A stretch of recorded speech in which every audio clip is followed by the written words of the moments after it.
When I learned it, it changed my life. Now, it's a scripture that you've all heard. It says faith is the substance of things hoped for and the evidence of things not seen. All faith is, really, the substance of it is just what you hope for. That's all faith is. It's just real hard hoping. You remember when you was little and you said, I hope I get a bike for Christmas? And you went out there one year and the bike was under the tree?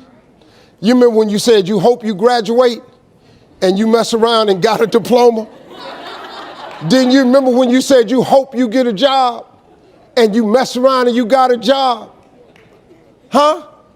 At one point in time, the older you get, this got to start clicking in.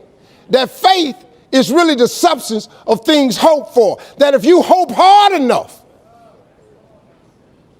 one day you ought to get smart and turn all that hoping into belief. And what is belief? Nothing but faith. And what is faith? Faith is a belief in things that you cannot see. When you ain't see no way you was gonna get a job, he got you one, didn't he?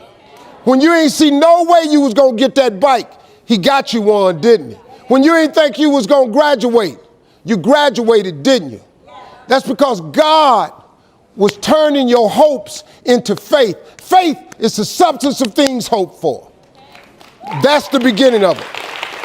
Now, here the kicker. This is the part you got to get. And the evidence of things not seen. Uh-oh. See, this what the part you got to get. The evidence of things not seen. Remember I told you that imagination is everything? It's the preview to life's coming attraction. Man, do you know, now let me tell you the problem with your imagination. Problem with your imagination is you tell it to the wrong people. If you want to kill a big dream, tell it to a small-minded person. Do you know how many times God has showed you something in your imagination that you knew was just for you?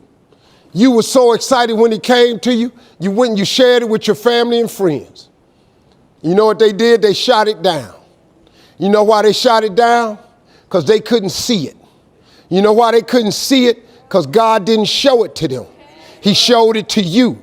He showed you the evidence of things not seen. See, they might love you, but they don't know what God gonna do for you. My teacher thought she was sparing me. Take your stupid self up there and try to audition for TV with this stuttering problem. She thought she was saving me. She might have even meant well. But she didn't know though. See, your mom and them, your cousin them, your friends, they don't know. See, you gotta be careful when you share your imagination with small-minded people. Nobody else can see your imagination but you.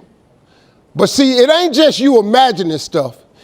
It's your God showing you a preview of a coming attraction that he has for you. That's what your imagination is. You can't Google success and you can't Google exposure. You can't Google now one of them things. Matter of fact, go home and Google it. Google success, see if you get it. Google exposure, see if you get it. You have to be exposed to certain things in order for you to know it. And success is hard. If I try to get my millennials to understand, it take a long time to make a lot of money. Daddy, you making money, I'm 61. It take a long time to make a lot of money. You can't just go make money because you got Google. Let me show you something. When you get on an airplane, you ever notice when you walk on an airplane and you walk past first class, everybody in first class got gray hair? You ever notice that? They all a little up in age. They all 50 and up, especially during the week. Them businessmen, they earn the right. You go in the back, it's young people back there. You back there.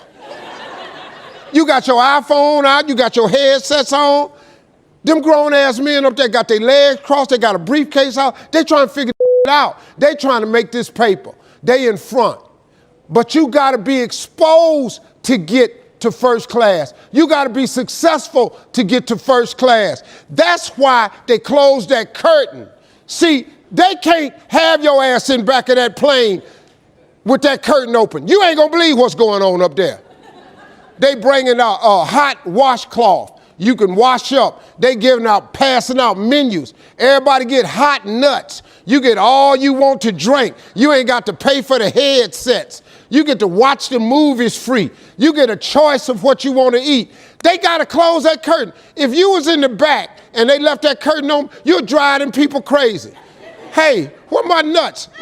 You don't get no nuts. Hey, how come I just got a half a can of Coke? That's all the we giving you. How come these drinks is $5? He done ordered 3 drinks because he paid for first class.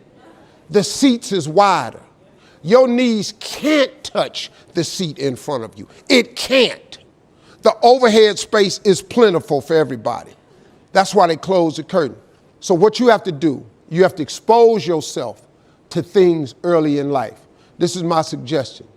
Do whatever you got to do to upgrade to first class. If it's spend a little bit more money, it's sometimes when you buy the coach ticket, when you get at the counter, just ask them, how much is an upgrade? If they say $75, just pay it one time.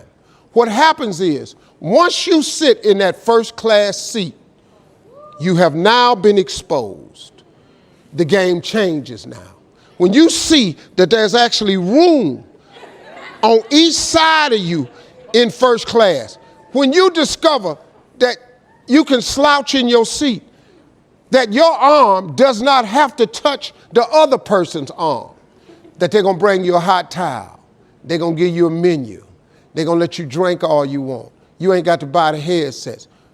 Once you fly first class, it conditions your mind to look and think for first class opportunities.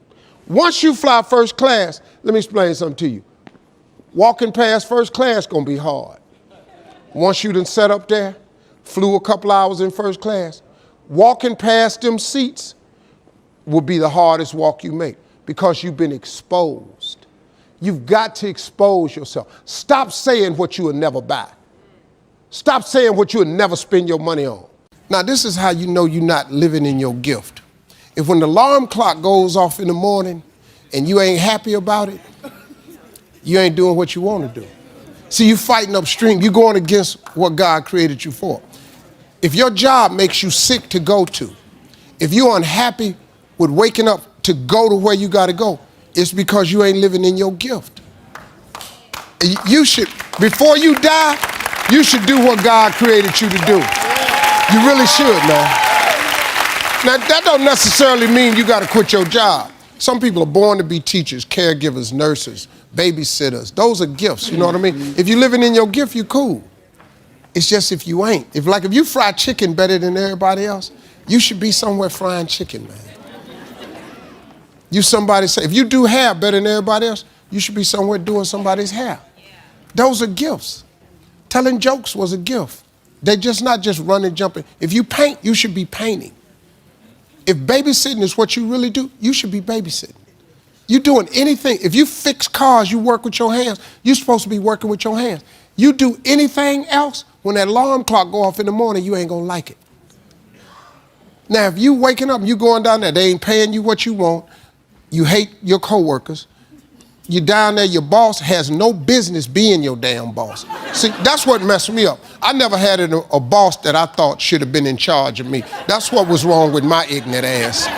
I just didn't see why this was in charge of me. I didn't get this. I really didn't. I just said, this is bull. This is bull. Who put this stupid son in charge of me? But this dude has no business being my boss. I just never thought that anybody should be in charge of me.